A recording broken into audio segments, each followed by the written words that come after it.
Le judo, ce terme nippon qui signifie souplesse et adaptation.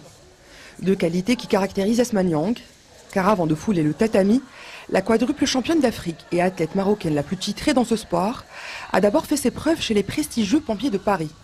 Une carrière militaire qu'elle a dû abandonner pour pouvoir porter les couleurs du Maroc. Quand elle découvre le judo par hasard la vingtaine passée, Asma Niang était loin de se douter qu'elle était sur le point de réécrire son destin. Née à Mohamedia en 1984, d'un père sénégalais et d'une mère marocaine, c'est en France qu'Asma Niang grandit et rencontre au club du Levallois celui qui deviendra son coach au sein de l'équipe nationale marocaine de judo. C'est vrai que 24 ans, c'est tard pour apprendre tous les automatismes, et la technique, parce qu'au judo, il y a beaucoup de techniques. Donc c'est vrai que ça c'est assez tard, mais elle a réussi, elle a des qualités physiques qui ont fait qu'aujourd'hui, elle a réussi à s'aligner sur le haut niveau. C'est quelque chose d'exceptionnel. Il y a très peu de cas comme ça où les gens ont commencé aussi tard pour pouvoir arriver dans le haut niveau du judo. Exceptionnel est bien le terme pour qualifier le parcours d'Asma Niang. Elle commence la compétition sur le tard, mais depuis, elle enchaîne les victoires, comme ici, face à la portoricaine Maria Pérez, lors du Grand Prix d'Agadir. Son but, être une actrice majeure dans le sport africain. L'Afrique coule dans mes veines, ça c'est une certitude. Et plus que jamais aujourd'hui, je sais que j'ai une mission, on va dire, très importante à accomplir en Afrique, en tant qu'actrice dans le sport de haut niveau, en tant que femme, aussi en tant que femme arabe, et puis aussi marocaine. Donc l'Afrique représente beaucoup pour moi, vraiment beaucoup, car il y a une richesse qui est extraordinaire. Athlète de haut niveau, Asma Niang n'en est pas moins une femme. À chaque passage au Maroc, elle en profite pour s'offrir un moment de détente auprès de sa sœur aînée. Avec ses pieds, Là, ça fait vraiment du bien. Pieds. Oh, ma puce. Sur le massage, là, ça fait du bien. Dès qu'on se laisse l'oreille. Ça se voit. Faudrait que je te mette le kimono, toi, un jour. C'est mes oreilles. Tout son parcours, elle l'a fait toute seule. Mais toute seule. Mais son caractère d'enfant, en fait, résulte ce qu'elle est maintenant. Vraiment, jusqu'à présent, on dirait que je regarde un film. Quand je la vois, je dis, mais est-ce que c'est ma sœur? Je suis très fière d'elle.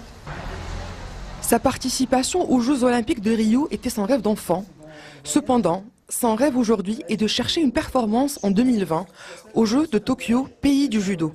Pour ce faire, elle a besoin d'être accompagnée par des sponsors, un combat d'un autre genre qu'elle mène avec l'aide de son ami, Saad Hakimi. Sur les dossiers sponsoring. Comme tu m'as envoyé la plaquette pour voir...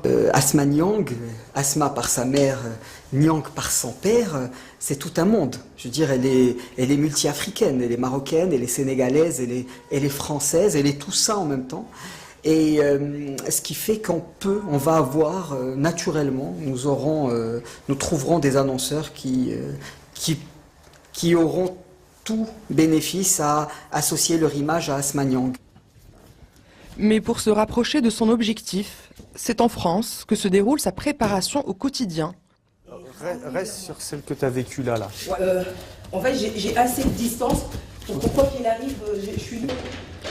Se préparer physiquement, se préparer mentalement, affiner sa technique, rien n'est laissé au hasard.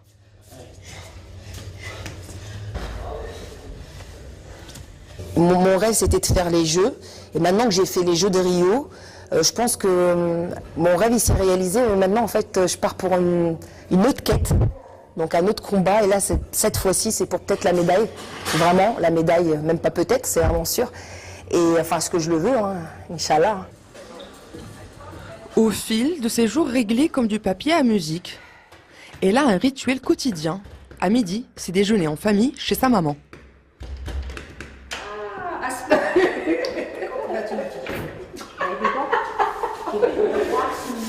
C'est sympa, hein? Le couscous. Ah, ben il est là, il est prêt. Hein. C'est vrai. Voilà. Il est avec genre de... Bon, serre-toi. Il y a Fatima qui devrait venir aujourd'hui, mais je ne l'attends pas. C'est une très grande fierté et surtout quand je suis toutes ces compétitions et quand je vois, je vous avoue, quand je vois le drapeau marocain et soit derrière l'écran, soit que je sois sur place et je vous promets, je pleure en voyant quand même le drapeau marocain.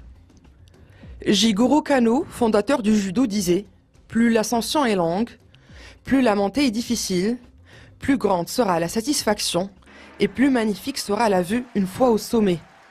Une ascension qu'elle ne fera pas seule, puisqu'elle porte avec elle l'espoir et le regard bienveillant de toute une nation, de tout un continent. »